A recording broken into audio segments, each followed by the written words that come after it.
this won't be a step-by-step video on how to make money. Do this and you get this, do this and you get this.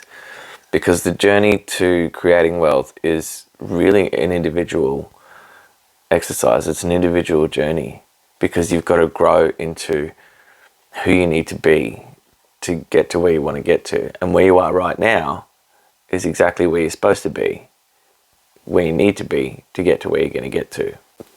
So this is going to be a philosophy of foundational pillars that are fundamental to wealth creation and success, really, because wealth isn't just about money. It's not just about how much you have in your bank account. Money is a representation of energy. And since we live in an energetic universe, that means it's a representation of your physical, your mental, your spiritual health, and how you manage that energy. So the only tools that we've got to manage our energy is our mind and our body. You can gain leverage through technology, through people, through money, but fundamentally you really only have access to your body and your mind. And that's why they say millionaires are self-made. I'm a self-made millionaire. They're not talking about the fact that they've self-made that money. Yeah, they've built it up. They've done this themselves, but what they're talking about is they've gained control of their mind and their body and how they manage their energy. The self-making part is how they've made themselves, how they've managed themselves and changed their mindset and their relationship with money to manage themselves, to get themselves to a point where they make themselves into a millionaire. Because it's a journey of becoming that person, becoming who you need to be to make that money. So this is going to be a video about those foundational pillars. It's about increasing your capacity, about how you grow into becoming that person to make more money. And that's the really fundamental important steps that I think a lot of videos miss. They tell you just do this, just do drop shipping, just do FBA, fulfillment by Amazon, whatever it is. Yeah, that stuff will get you there, but a lot of the videos miss, a lot of the content misses how you become who you need to be. So it's about increasing your capacity. And so we'll just start from the beginning. So exercise. And someone once said to me, I don't have the energy to run. And I said, that's because you don't run. If you do things that take up your energy, your body adjusts to getting to that point where you produce that extra energy. So there are times when a workout or a run halfway through a day gives me the energy to keep going and power through in the afternoon. So the more you exercise, the more energy you'll get to be able to exercise, to be able to get the energy to exercise. And I only talk about things that I know and things that I've experienced. So when I first started working out, I'd hear things like, I'd get advice from people who don't work out, and they'd say things like, oh, you don't start counting until it starts hurting. And it's like, you've never done a sit-up in your life. Like, no, I'm going to count from the beginning because that's how I measure it. That's how I measure my progress. That's how I measure how I'm going. I've done 100 today. Next week I'm going to do 200. Like, that's where my sets are going to be. That's how I measure it. And so these people, and I get why they do it. People say things that they hear, not that they've so much experience, and they do it so they can relate. It's a human thing. So I only really talk about things that I know. And so my workout routine is only push-ups, sit-ups, pull-ups, and a bit of free weights. It's simple because maybe down the track, when I grow more into it and it becomes an even bigger part of my identity, I'll get a personal trainer and my workout routine will grow more complex. But at the moment, it's not one of my goals. It's just enough to keep me in shape and keep the weight off and keep the muscle growing, and it works. And I'm measuring it. I measure it through my body fat, and I measure it through the metrics, like how many reps I do and all that before failure and all that sort of stuff. So I won't talk about things or give advice on things that I haven't devised a philosophy for myself, an understanding, a deep understanding, which is what this video I'm trying to give in this video. So exercise, eat well. Eating sugary or processed foods takes away your energetic capacity because your body has to work harder to process those processed foods. Where if you eat more whole foods, just keep it simple, meat and veg, the more energy you'll have because your body isn't working so hard. And nutrition, it keeps you energized. It keeps your body working in a proper working order. So meal prep, and spend time preparing your meals in bulk, so that you can spend that extra time that you're not cooking. Like if I cook every day, it's like an hour a day, at least, maybe 2 hours sometimes, because I love to cook and I get right into it. So if I meal prep, I can do that 2 or 3 hours in one block, and I can make a week's worth of breakfast, lunch and dinner. And so now I've got more hours in the week, and most of the time I just eat the same thing for lunch every day. And it's just meat and veg. And I'll just swap out the meat and the different sauces or whatever I want to use. Keep it real simple. And if I want to cook, I can cook. But I've got that meal prep there where I can spend that extra time doing something that's more productive. So, and it also cuts down on unhealthy eating, because you're not just going for a quick snack. You've got dinners in the fridge, in the freezer, lunches in the freezer you can just pull out and heat up, and you're good to go. So you're not going for a quick snack, you're not going for the unhealthy meals or the processed foods. So we're still on increasing your capacity. So journaling is like a mind dump, and it takes everything out of your mind and dumps it into a book. And I prefer to write with pen and paper because it creates that connection, and it just it gets all your emotions out, and it helps you make sense of the world, especially as a guy being really logic based. I'm really logic based. I'm based in that things need to make sense for my brain, at least for me. So it helps me flesh out things that I'm going through in emotions, and it helps me process emotions. So I started journaling about a year ago, and when I first started, it was all emotional, and I was trying to understand my emotions. I was going through a breakup, and I was trying to get an understanding of the world around me and the emotions that I was experiencing, and how to process them properly, how to experience and process them and let them pass through my body. And journaling really helped with that. So when I first started journaling, it was all emotional stuff, understanding and processing emotions in that journal. And it's like a dirty tap, like a tap that hasn't been turned on for a while. It comes out, at first it comes out and it's all dirty water, and it just spills out. And then after a while, that water starts to clear up. As you get all that junk out, things start to clear up. And now when I journal, it's strategizing. It's like fleshing out ideas. It's not so much the emotional work. And so as a result of that, I can process my emotions pretty much in real time. There's been a couple of times over the last few months where I've had to go away and think about it and come back and say, okay, I know where you're at, I know where I'm at, I know where I'm accountable in this, how I can make things better, how I can do better next time. But for the majority, my emotions are processed almost in real time now, so I can take that second between the stimulus and the response and really absorb it, understand it, figure out where I'm accountable, and really process those emotions properly, which cuts down on anxiety and depression, and that really isn't a part of my life anymore.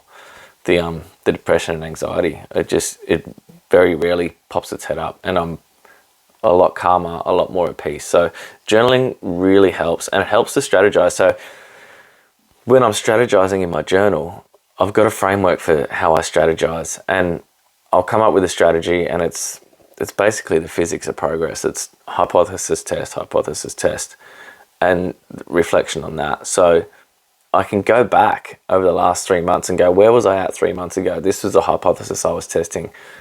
These are the results I was looking for. This is a benchmark of where I was at. Where am I now? So journaling, and that, while we're on mental, what you consume mentally has an effect on your thought process. So I don't watch TV and I don't consume negative content. I used to love heavy metal music, death metal, especially. The more brutal, the better. And it's really just fallen away from my life. I don't listen to that so much anymore. I hardly listen to music at all. If I do, it's upbeat and happy. And that's just a result of clearing my mind. It's just sort of fallen away. I still enjoy it. I still like a lot of that metal stuff. If it comes on, I'll listen to it, but I don't go looking for it. So what you consume, have a look at what you're consuming in your mind. If I don't watch the news. I don't watch TV. I don't watch junk TV shows like reality TV. I get why people do it. I understand that it's a cool distraction and you can switch off and you don't have to think about anything. I get all that. It's just not for me. So I don't consume mind-numbing content. What I do consume is educational content. So stuff that helps me get towards my goal. And I spend time each week going looking for that content and curating it and lining it up so that over the week, when I'm not doing anything else, like if I'm driving or if I'm cooking or anything that that I can have an earbud in, where I don't have to interact with people, I don't have to listen, anything. So it's called net time. Tony Robbins calls it net time, no extra time. So while you're doing something else, if you can have an earbud in, I'll do it.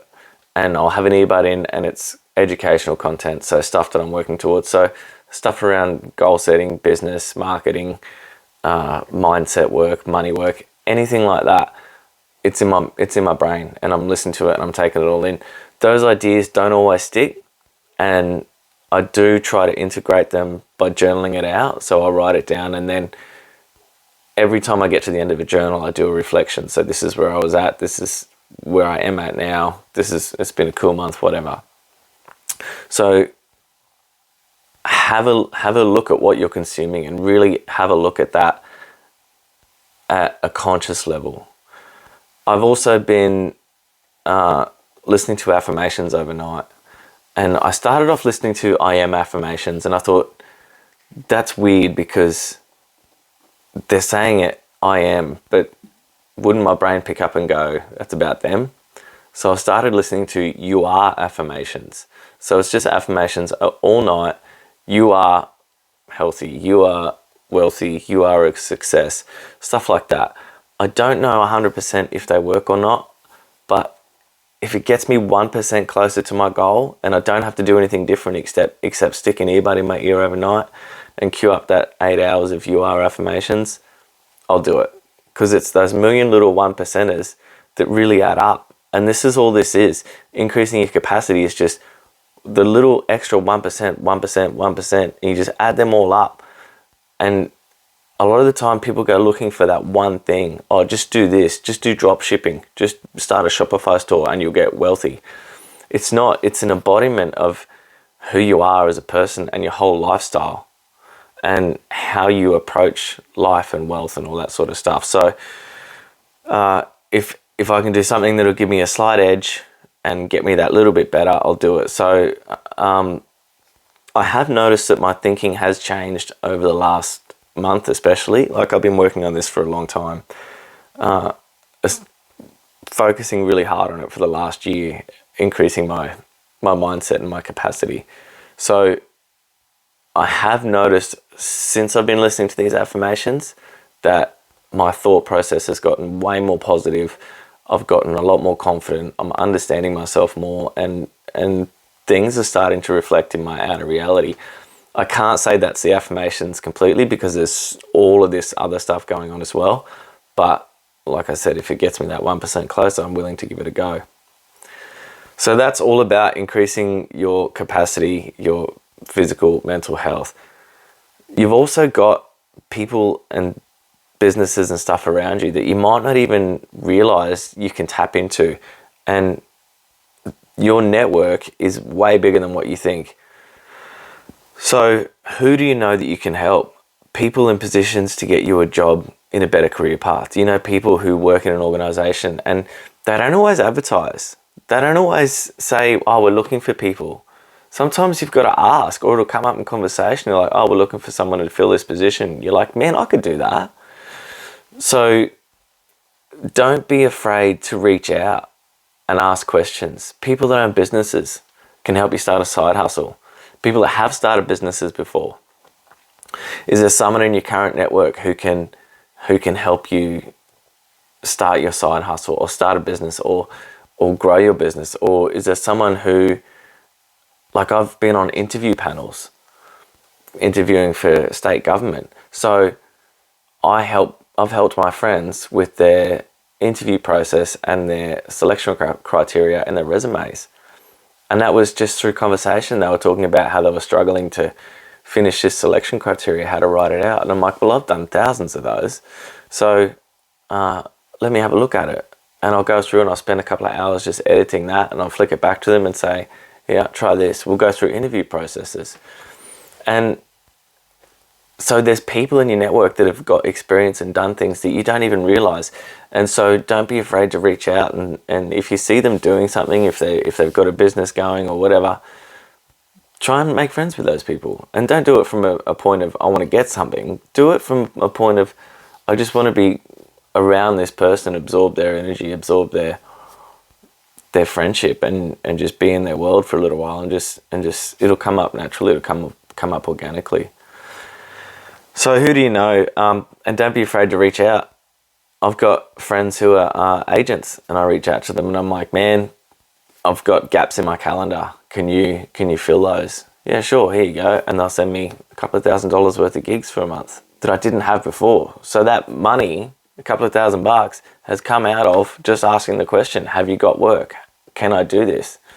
And then you can keep doing that and keep expanding out. And the more people you get to know, and the more times you ask the question, because the worst they can say is no. So who do you know in your network that can help you move a needle, get closer to your goal, give you some advice, help you out? And after a while, you start becoming that person that people come to. I've been very, very public about my journey on Facebook and on my personal one, and I've noticed that people have started coming to me going, how did you get to this point? What are you doing differently? And this is all the stuff that I tell them. It's just about eating right, increasing your capacity, tapping into your network, working on your mindset. So that's the next one, is working on your mindset, working on your money mindset especially. So your 5 closest friends are your resume of who you are going to be, which is a really strange statement to get my head around. How can those people who you hang out with become your influence, become your resume of who you're going to be? And so if you surround yourself with 4 millionaires, you'll become the 5th. And this is a relatively new concept that it's an old concept, but for me it's new, and I've introduced it into my life and found a way to introduce it into my life. Because I know millionaires.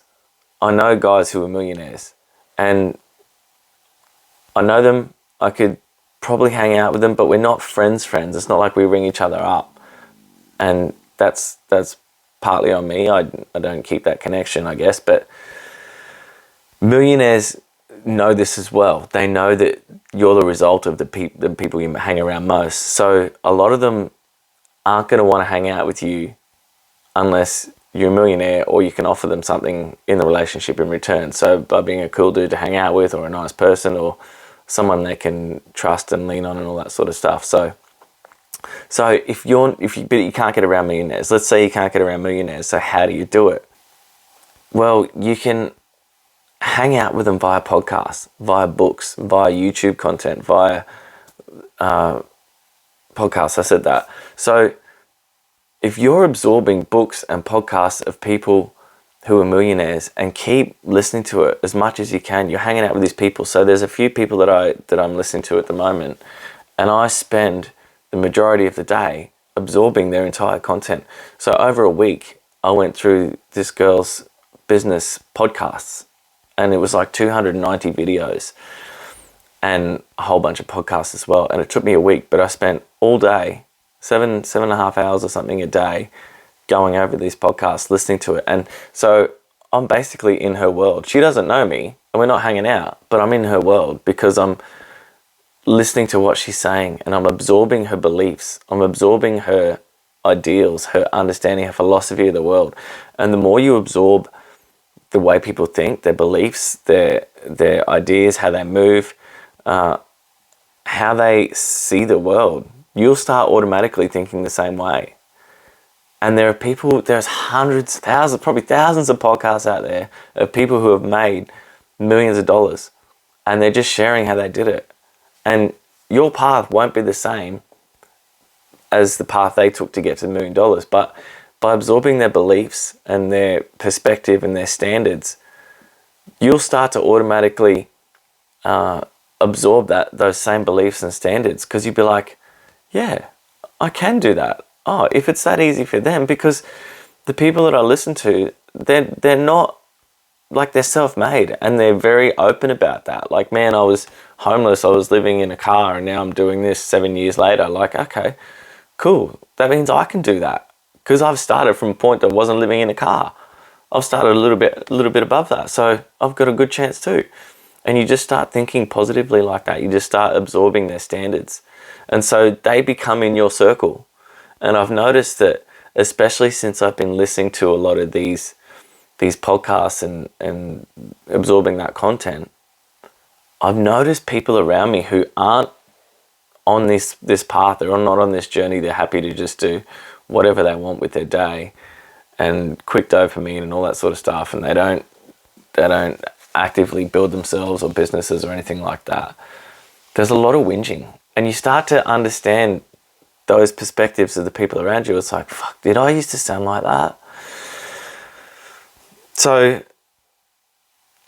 that'll change your worldview. So hang out with millionaires and do it in any way you can. And if you can get around an actual millionaire, because the face-to-face contact is even better.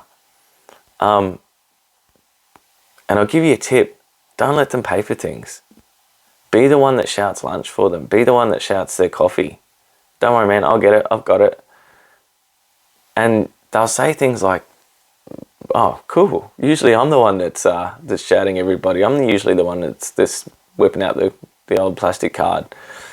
And those sort of little tiny gestures, even if you can't afford it, it's still a good idea, because you're giving them something, and it separates you from everybody else, because you're not trying to take off them, you're trying to give them something. And then it creates that relationship and that trust and that friendship, because they know you're genuine. So just be genuine and be cool friends with them. Just be a cool person to hang out with, and don't try and take from them, and don't be a dick, and that'll just open up your world as well. So, but your money mindset is a massive thing as well. So you'll start to take on their beliefs about money and their money mindset. And so money blocks is a massive subject, and I could do a whole series of videos on this, because it's huge, and I'm still working through it. I'm finding that a lot of the money blocks that I have to receive money and make money are all subconscious. So how do you start to uncover your relationship with money if it's unconscious? And one of the best ways that I've found to do that is notice how I feel when I spend money. So if I go out and go out to lunch or something with some friends, and they say, oh, that's $60. Am I like, oh, that's a lot of money. That was a lot of money for lunch. What do we actually get for that $60? What are my thoughts around spending that money? Because if I'm feeling anxious and resistant about doing that, I've got a money block. And I notice that through conscious awareness. But if I'm going, oh, cool, it's only $60. Boom, I'll take that. What a wonderful lunch. I'm grateful for that. I'm grateful that I've got the capacity and the abundance to be able to shout my friends or shout myself to lunch. That's a whole different mindset. And once you start thinking and flipping that around, $60 isn't a lot of money. Okay, cool. Like, how long does it take to make that much back? When you're paying bills, are you grateful that you've paid the bill for electricity? Are you grateful that you've got electricity? And so you don't have to go straight from nothing to being grateful, but just starting to have a conscious awareness of how you feel when you're spending money. Are you thinking, I'm circulating money? Because money has to circulate. It's energy. Energy circulates. It works through things. It works through bank accounts. It works through people. So are you thinking, I'm circulating money? Or are you thinking, oh, I'm spending money that I don't have, or I'm spending money that I shouldn't be spending? And how you're feeling in your body. So changing your money mindset, and there's a whole lot of work around that, and there's a whole bunch of podcasts and YouTube videos around money mindset, so I don't have to go into it, but that's a good place to start, is just being consciously aware of how you feel when you're spending your money. So the next thing on my list, start a side hustle, start a business, because it doesn't have to be a huge business. And the goal doesn't have to be to replace your main income. It doesn't have to replace your 9 to 5. But starting a business will help you gain skills in starting and running a business. It'll help you gain skills in content creation and gain confidence in content creation. If someone had said to me a year ago, you're going to be making YouTube videos, I would have said, nah, I'm okay putting my music up there and performing and all that sort of stuff. But I don't know what I'm going to talk about. What am I going to say? What value do I have to give in a YouTube video? Who's going to listen to me? Who's going to watch my stuff? So starting a business is about the skills that you gain and who you need to become to get that business up and running.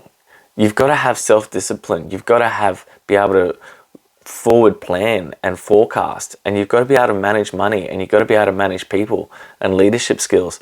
And even if the business doesn't take off and it doesn't replace that 9-to-5 income, it gives you such valuable skills and growth to be able to grow to get to that next level of business. Because your business, I've done a bit of business coaching, and I absolutely love it. And every time I hit a block in a business, it's always the people.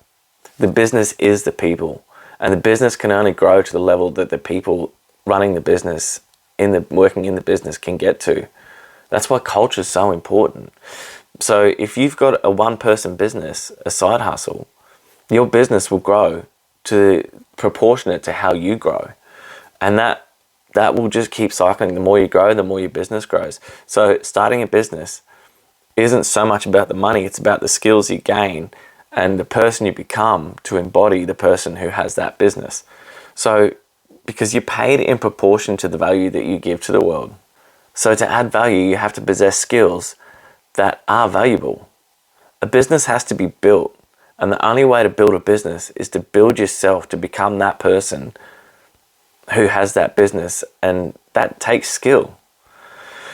So even if your business doesn't take over as your full-time income, you'll learn valuable skills that you can now take to another career, or you can take to another business, and that automatically puts you ahead of where you are now. It puts you ahead of a whole lot of people, because you've got to manage so much. So if someone came to me and said, I've been running my own business for the last 10 years, this is what I've been doing, this is the skills I've gained, this is the people I've managed, I'd be like, man, I could use that in my business. Come on board. And so start a side hustle for that reason alone, just to grow, just to have fun, just to experiment, just to see how you go. And there's a fine line in running a business between strangling it with control and letting it grow at the same time. And it's like anything in life, the more you hold on to it, the more you try and control it, the harder it is, and the more it gets away from you, because it's that needy, controlling energy. So that's probably a whole nother video. That's a whole nother conversation. And the final point I've got, because we're up to over half an hour already. Well, I don't know if it's going to be that by the time I edit this, but we'll see how we go, is track your money.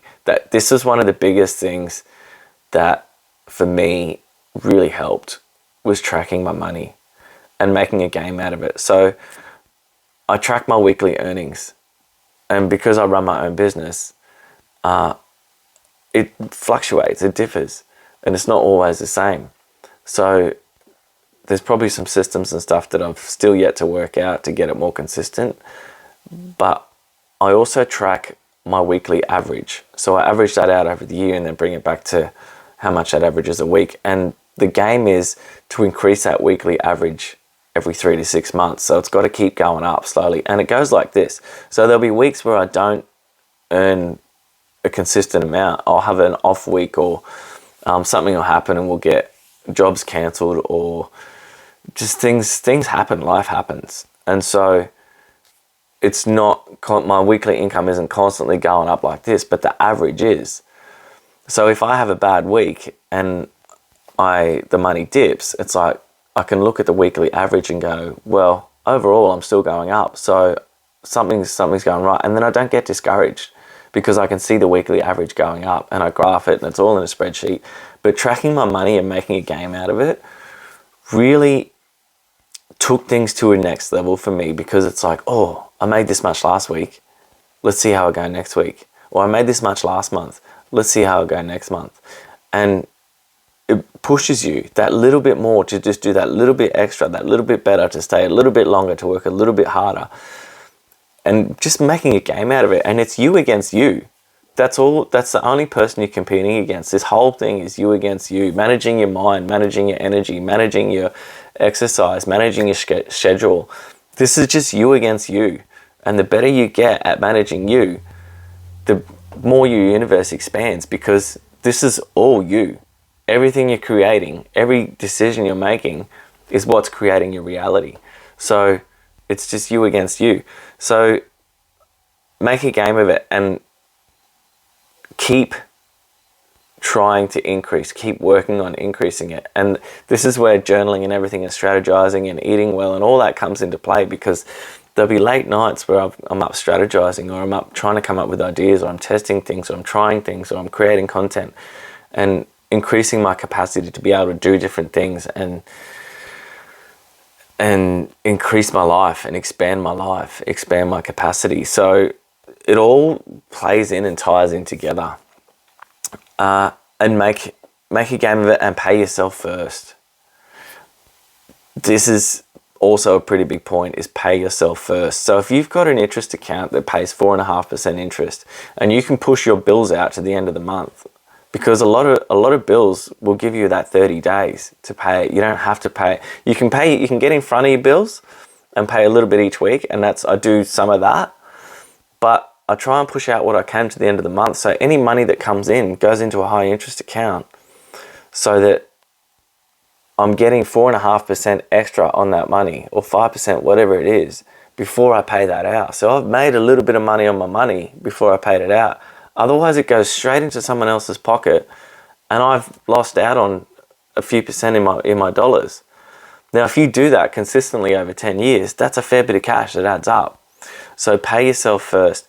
And I heard a quote the other day, and I can't remember who said it, but he said, you don't need to make more money. It's about what you do with your money when you get it. And that is a massive piece of the puzzle. That is probably everything that you need to really know about money right there. And you might not know that yet, but it's what you do with your money when you get it. So, because otherwise, if you just leave it in your savings account, it'll just disappear. There's like a hole in a bucket in your savings account. Money just disappears. It just goes. You just spend it. You find a way to spend it. But if you're paying yourself first and locking that up for a month, or locking that up for a few weeks, you won't spend it. And then you've got a little bit extra to put towards compounding later on down the track. So that's pretty much the foundation and the philosophy of how you can increase your capacity and make more money. And I know it was a long one. I apologize. I try to keep it pretty concise, but there's so much that I'm trying to get out, and I want to get out, and there's a lot that I want to give the world and help people on the path quicker, so you don't have to go through as much experimentation and failure as I did. So hopefully I gave you something. Hopefully you got something out of it. If it resonates, take it. If it doesn't, leave it. You're probably doing a lot of this already. Hopefully you are. Whatever you're doing, I'm proud of you, because you're on your own journey, and I would guarantee that you're kicking more ass than you give yourself credit for. So keep going. I'm proud of you, and I'll see you in the next one.